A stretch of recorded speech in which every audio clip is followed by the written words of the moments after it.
Hi everyone, welcome to me and mommy. This is me Shaili. And अगर आप मेरा video first time देख रहे हैं तो लेट मी टेल यू कि मेरा एक बेटा है दर्श, जो कि अब 2 साल का हो चुका है। और इस चैनल पे हम अपने जो हमारे एक्सपीरियंस है दर्श के साथ, जो हमारी लर्निंग है एज अ पेरेंट, वह सब कुछ शेयर करते हैं। एंड इस टाइप की वीडियोज़ अगर आपको देखने हैं तो हमारे चैनल को ज़रूर सब्सक्राइब कीजिए, ताकि हमारे जो भी आगे आने वाले वीडियोज़ हैं उनकी नोटिफिकेशन आपको मिलती रहे। एंड आज का जो हमारा टॉपिक है वो है बर्पिंग, मतलब कि बच्चों में डकार दिलाना।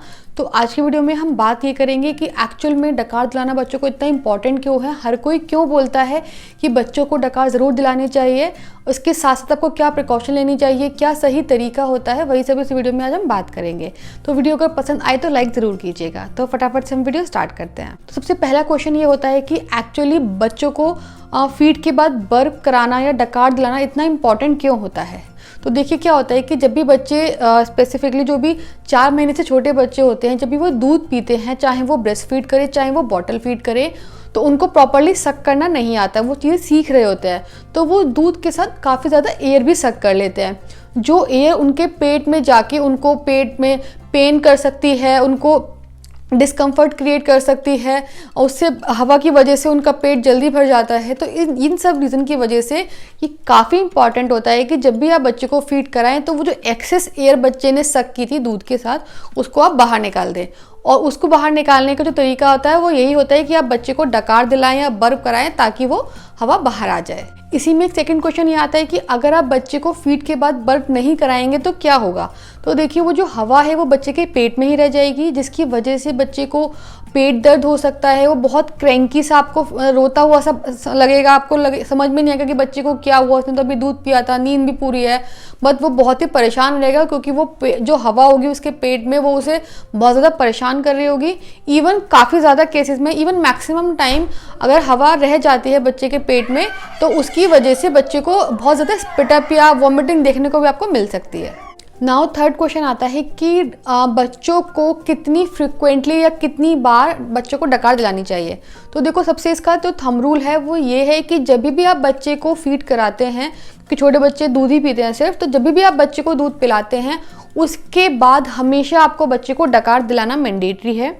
कभी कभी ऐसा भी होता है कि जब बच्चे ब्रेस्ट फीड करते हैं तो ब्रेस्ट फीड में बच्चों को थोड़ा टाइम लगता है, तो बीच में भी बच्चे उसने लाइक 5-7 मिनट दूध पिया है, फिर आपको लग रहा है कि बहुत क्रैंकी सा हो रहा है, बट उसका पेट नहीं भरा होगा, तो उस केस में भी आप उसको बीच में डकार दिला सकते हैं।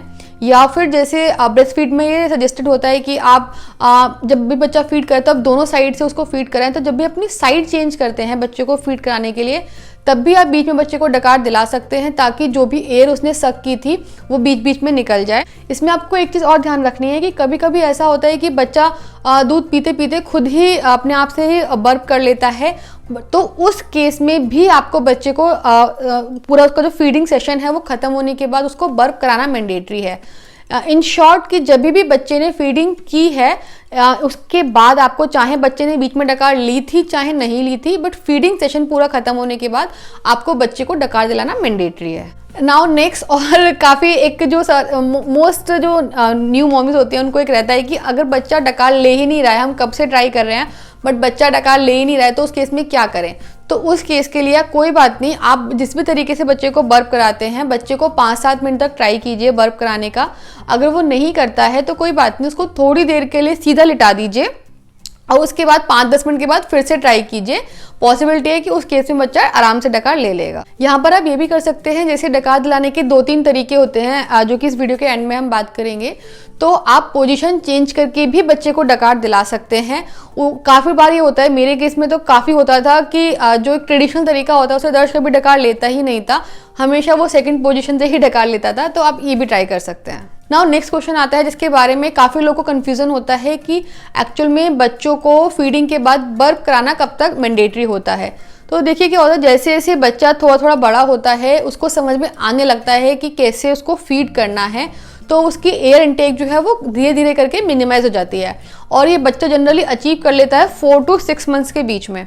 तो आप ये कर सकते हैं कि जब तक आप बच्चे को सॉलिड स्टार्ट नहीं कर रहे हैं तब तक आप उसको हर फीडिंग सेशन के बाद बर्प कराइए, और जब अपने बच्चे का सॉलिड स्टार्ट कर दिया है, बच्चे इतना मेच्योर हो गया, उसको समझ में आ गया है कि उसे कैसे फीड करना है, तो आप उसको बर्प कराना बंद कर सकते हैं। नाउ एक सिचुएशन आती है कि ये बहुत ही कॉमन है कि छोटे बच्चे दूध पीते पीते सो जाते हैं, तो क्या उस केस में भी बच्चों को डकार दिलाना ज़रूरी है? तो इसका आंसर है बिल्कुल हाँ। अगर बच्चा उसने फीडिंग किया है, चाहे वो जाग रहा है चाहे वो सो रहा है, इन एनी केस आपको बच्चे को बर्प कराना मैंडेटरी है। अगर आप नहीं कराएंगे उसको सोते में बर्प, तो बीच में सोते सोते हो सकता है कि बच्चा उस डिस्कम्फर्ट से उठ जाए या सोते सोते वो कोई स्पिट अप कर दे।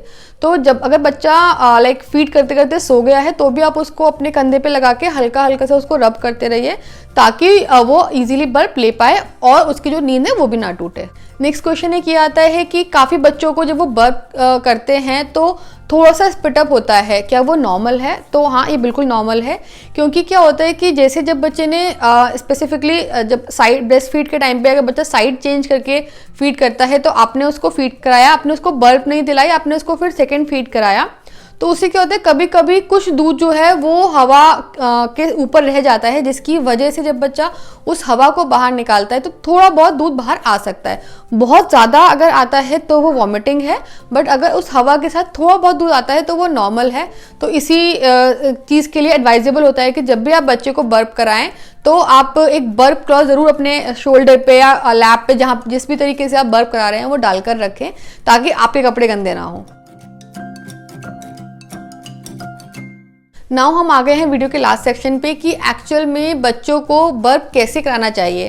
तो देखिए, वैसे तो घर में जितने भी बड़े लोग होते हैं सबको पता ही होता है, इसके अलावा भी हॉस्पिटल में जो नर्सेज होती हैं वो भी आपको सिखाती हैं डिस्चार्ज से पहले कि बच्चे को बर्प कैसे कराना है। बट फिर भी कई बार होता है कि आपको छोटी छोटी चीज़ें नहीं पता होती हैं। तो सबसे पहले हम बात करते हैं सबसे ट्रेडिशनल तरीके की। तो उसमें क्या है, आपको बच्चों को अपने शोल्डर पे लगाना है। आपको ये ध्यान रखना है कि जो बच्चे का जो चिन है वो आपके यहाँ पे शोल्डर के ऊपर आए। इसके अलावा जब आप उसे गोदी में ले रहे हैं, क्योंकि बच्चे ने जस्ट अभी अभी फीड किया है, तो आपको उसके टमी पे प्रेशर नहीं डालना है। तो आप उसको पॉसिबली इस तरीके से होल्ड करेंगे कि आपके हाथ से और आपके चेस्ट से बच्चे का जो टमी है वो ना दबे। उसके बाद आप दूसरे हाथ से बच्चे को थोड़ा सा, अपने हाथ को आप थोड़ा सा ऐसे केव सा बना के, ताकि बच्चे को थोड़ा जेंटल रहे वो हाथ, आप उसको इस तरीके से करके धीरे धीरे धीरे धीरे करके आप नीचे की तरफ उसको सहला सकते हैं। उससे क्या होगा, क्योंकि एयर लाइट होती है, आप जैसे उस बच्चे को ऐसे ऐसे करके सहलाएंगे तो जो दूध है वो नीचे सेटल होता रहेगा और जो हवा है वो ऊपर आ जाएगी। आपको बर्प की साउंड तो पता ही है कैसी होती है, तो जब आप वो साउंड सुने तो आपको समझ में आ जाएगा कि बच्चे ने बर्प ली है। आपको इस तरीके में ध्यान रखना है कि एक तो, क्योंकि जब आप बच्चे को बर्प करा रहे हैं तो एक बर्प क्लॉथ आप ज़रूर यूज़ कीजिए, क्योंकि चांसेस होते हैं कि बच्चे डकार लेते टाइम थोड़ा बहुत दूध बाहर निकाल देते हैं। सेकंड चीज़, बच्चे के टमी पे प्रेशर नहीं पड़ना है। और थर्ड चीज़ कि आपको बहुत जेंटल रहना है बच्चे के साथ, चाहे बच्चा सो रहा है चाहे जाग रहा है। तो बच्चा बहुत छोटा सा होता है तो थोड़ा सा आपको अपने हाथ को जेंटली पैट करना है। आपको ऐसे ऐसे ऐसे करके नहीं पैट करना है, क्योंकि ऐसे ऐसे करने से कभी कभी फंदा लगने के चांस होते हैं, तो इसलिए आपको इस तरीके से करके पैट करना है।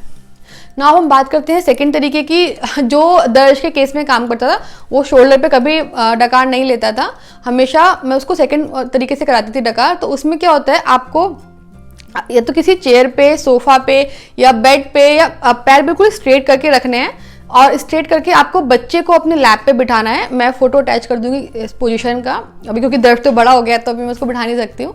तो बच्चे को आपको बिठाना है, आपको एक हाथ से बच्चे की चिन को सपोर्ट करना है, इस तरीके से करके। ध्यान रखिए, यहाँ आपको ऐसे करके नहीं सपोर्ट करना है, ऐसे करके करना है, ताकि बच्चे के गले पे बिल्कुल भी प्रेशर ना पड़े। इस तरीके से करके आपको, जैसे आपने यहाँ पे बिठाया बच्चे को, सॉरी हाथ से बिठाती हूँ मैं, तो यहाँ पे अपने बच्चे को बिठाया, बच्चे की अपने चिन को सपोर्ट किया, आपको उसको थोड़ा सा बैक को स्ट्रेट रखना है। इस पोजीशन में क्या होता है, क्योंकि बच्चा स्ट्रेट बैठेगा तो उसके टमी पे प्रेशर नहीं पड़ता है, लेकिन बस आपको इसमें यही ध्यान रखना होता है कि आपके बच्चे को चिन को होल्ड करना है और उसके बाद सिमिलर आप बच्चे की बैक पे इस तरीके से करके आपको जेंटली पैट करना है डाउनवर्ड मोशन में। इस तरीके से बच्चे बहुत जल्दी डकार लेते हैं। और जब भी आप बच्चे को बर्प कराएं तो ज़रूर ध्यान रखिए कि सपोज आपने जैसे बच्चे को बर्प दिलाना स्टार्ट किया, उसने लाइक विदिन 2-3 सेकेंड बर्प ले लिया, उसके बाद भी आपको बच्चे को तो लगभग 5 मिनट तक पैट करते रहना है। ऐसा कभी कभी ऐसा होता है कि थोड़ी सी हवा बाहर निकली होती है और थोड़ी सी रह जाती है। इसके अलावा एक जो थर्ड तरीका होता है, जो कि मैंने कभी यूज़ नहीं किया था, बट जब मैं इसके बारे में पढ़ रही थी तब मैंने वो तरीका देखा था। मुझे एक्चुअली ज़रूरत नहीं पड़ी, क्योंकि सेकेंड वाले तरीके से हमेशा बर्प कर लेता था। तीसरा तरीका क्या होता है, उसमें आपको बच्चे को अपने हाथ के ऊपर थोड़ा सा लिटाना है। आपको क्योंकि बच्चा छोटा सा है तो आपके हाथ के ऊपर आराम से आ जाएगा। जो बच्चे की नेक है वो नेक आपको थोड़ा साइड में रखना है। सपोज ये बेबी है तो और ये इसका फेस है, तो आपको उसका फेस थोड़ा साइड में रखना है ताकि जो उसकी नाक है वो आपके हाथ से ना दबे। उसके बाद आप दूसरे हाथ से बच्चे की बैक को थोड़ा सा पैड कर सकते हैं। इस केस में भी बच्चे के पेट पे प्रेशर नहीं पड़ता है और बच्चे की बैक सीधी रहती है, तो बच्चे इजीली डकार ले लेते हैं। इसमें आपको प्रिकॉशन सिर्फ ये रखनी है कि एक तो आप इसको बेड पे या कहीं भी एक सेफ जगह पे बैठ के करें, ताकि आप बिल्कुल भी डिसबैलेंस अगर हो तो बच्चे को कोई भी चोट लगने का मतलब 0% रिस्क हो। सेकेंड चीज़, आपको बहुत ज़्यादा ऊपर नहीं उठाइए ताकि आपके हाथ में भी दर्द ना हो। आप उसको आराम से इस तरीके से अपनी लैप का सपोर्ट लेके, एक अपनी गोदी का सपोर्ट लेके बच्चे को इस तरीके से टिल्ट करके रखिए और बच्चे का नेक थोड़ा साइड में रखिए और इस तरीके से करके आप बच्चे को जेंटली पैड करते रहिए। इसके अलावा अगर आपके कोई भी क्वेश्चन है रिलेटेड टू बर्पिंग तो आप वो कमेंट सेक्शन में ज़रूर लिखिए ताकि मैं उनके क्वेश्चन का रिप्लाई करूं। बट आई होप कि जो जनरल क्वेश्चन होते हैं बर्पिंग से रिलेटेड वो सारे मैंने इस वीडियो में कवर किए हैं।